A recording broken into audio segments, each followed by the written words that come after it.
Hello traders, welcome to trade blossom channel. ಈ ವಿಡಿಯೋದಲ್ಲಿ strike ಪ್ರೈಸ್ನ ಹೇಗೆ ಸೆಲೆಕ್ಟ್ ಮಾಡ್ಕೊಬೇಕು ಅನ್ನೋದನ್ನ ತಿಳ್ಕೊಳ್ಳೋಣ ಬನ್ನಿ.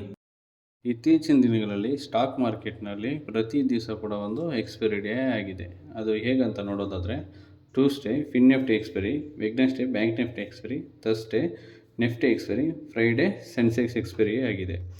ಆ್ಯಸ್ ಎ ಆಪ್ಷನ್ ಬೈಯರ್ ಆಗಿ ನೀವು ಸರಿಯಾದ ಸ್ಟ್ರೈಕ್ ಪ್ರೈಸ್ನ ಸೆಲೆಕ್ಟ್ ಮಾಡಿಲ್ಲ ಅಂದರೆ, ಎಸ್ಪೆಷಲಿ ಎಕ್ಸ್ಪೈರಿ ಡೇ ದಿವಸ ನಿಮ್ಮ ವ್ಯೂ ಸರಿಯಾಗಿದ್ದರೂ ಕೂಡ ಲಾಸಸ್ ಆಗುವ ಸಾಧ್ಯತೆಗಳು ತುಂಬ ಇರುತ್ತೆ.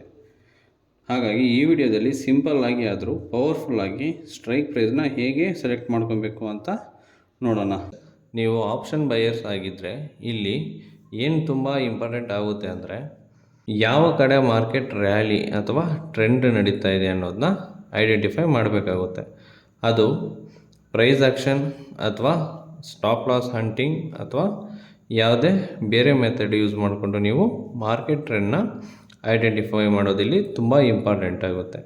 ನೀವು ಮಾರ್ಕೆಟ್ ಡೈರೆಕ್ಷನ್ನ ಕರೆಕ್ಟಾಗಿ ಗೆಸ್ ಮಾಡಿದ್ರೆ ಮಾತ್ರ ಸರಿಯಾದ ಸ್ಟ್ರೈಕ್ ಪ್ರೈಸ್ನ ನೀವು ಇಲ್ಲಿ ಚಾಯ್ಸ್ ಮಾಡ್ಕೊಬೋದು ಅಥವಾ ಸೆಲೆಕ್ಟ್ ಮಾಡ್ಕೊಬೋದು. ಇಲ್ಲಿ ಬುಲ್ಲಿಶ್ ವ್ಯೂ ಕಾಣುತ್ತೆ ಅಂತ ನೋಡೋದಾದರೆ, ಫ್ಯೂಚರ್ನಲ್ಲಿ ಟ್ರೇಡ್ ಮಾಡಬೇಕಾದ್ರೆ ನಾವು ಕರೆಂಟ್ ಮಂತ್ ಎಕ್ಸ್ಪೈರಿನ ಬೈ ಮಾಡಬಹುದು. ಆದರೆ ತುಂಬ ರಿಟೇಲ್ ಟ್ರೇಡರ್ಸ್ ಫ್ಯೂಚರ್ ಮಾರ್ಕೆಟ್ನಲ್ಲಿ ಟ್ರೇಡ್ ಮಾಡಲ್ಲ, ಯಾಕಂದರೆ ಸ್ಟ್ರೈಕ್ ಪ್ರೈಸ್ ತುಂಬ ಎಕ್ಸ್ಪೆನ್ಸಿವ್ ಆಗಿರುತ್ತೆ. ಹಾಗಾಗಿ ಎಲ್ಲರೂ ಆಪ್ಷನ್ ಟ್ರೇಡಿಂಗ್ ಮಾಡಬೇಕು ಅಂತ ಅಂದ್ಕೊಳ್ತಾರೆ, ಯಾಕಂದರೆ ಇಲ್ಲಿ ಕ್ಯಾಪಿಟಲ್ ರಿಕ್ವೈರ್ಮೆಂಟ್ ಅಥವಾ ಅವಶ್ಯಕತೆ ತುಂಬ ಕಡಿಮೆ ಇರುತ್ತೆ.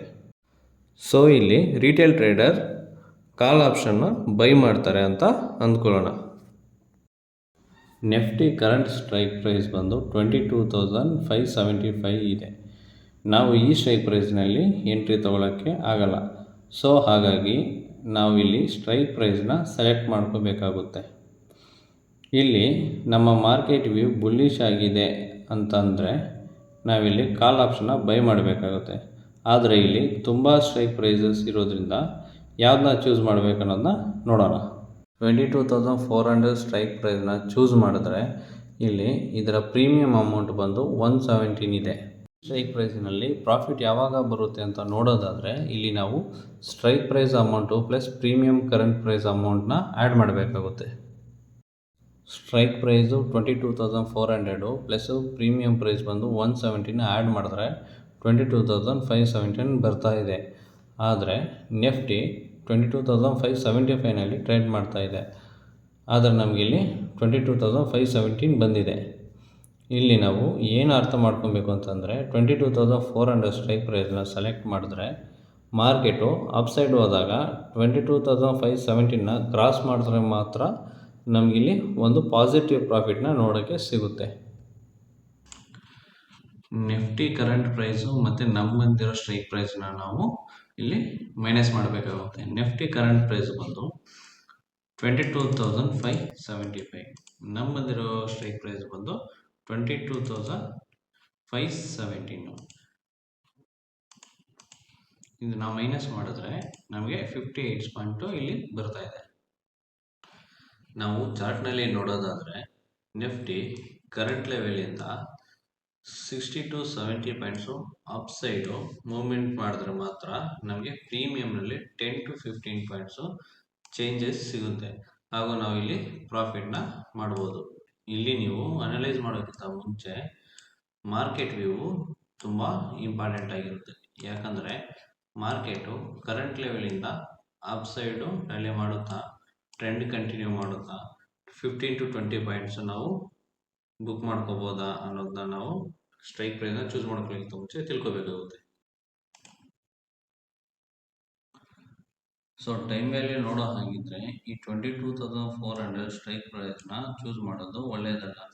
ನಿಮ್ಮ ವ್ಯೂ ಪ್ರಕಾರ ನಿಫ್ಟಿ 60 ಪಾಯಿಂಟ್ಸ್ ಕ್ರಾಸ್ ಮಾಡುತ್ತೆ ಅನ್ನೋ ಹಾಗಿದ್ರೆ ಮಾತ್ರ ನೀವು ಈ ಸ್ಟ್ರೈಕ್ ಪ್ರೈಸ್ನ ಚೂಸ್ ಮಾಡ್ಕೋಬೇಕು.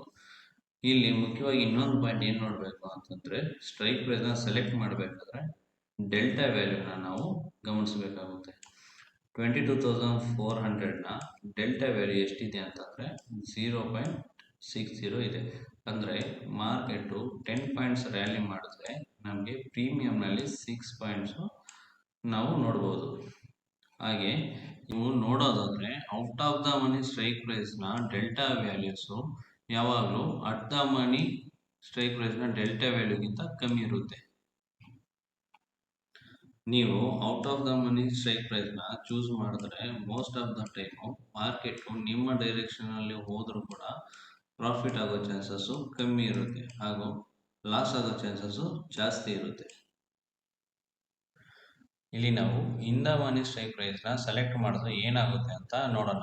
22,200ನ ಡೆಲ್ಟಾ ಒಂದು 0.87 ಇದೆ. ಹಾಗೆ ಇದರ ಪ್ರೀಮಿಯಂ ಅಮೌಂಟ್ ಬಂದು 270 ರುಪೀಸ್ ಇದೆ.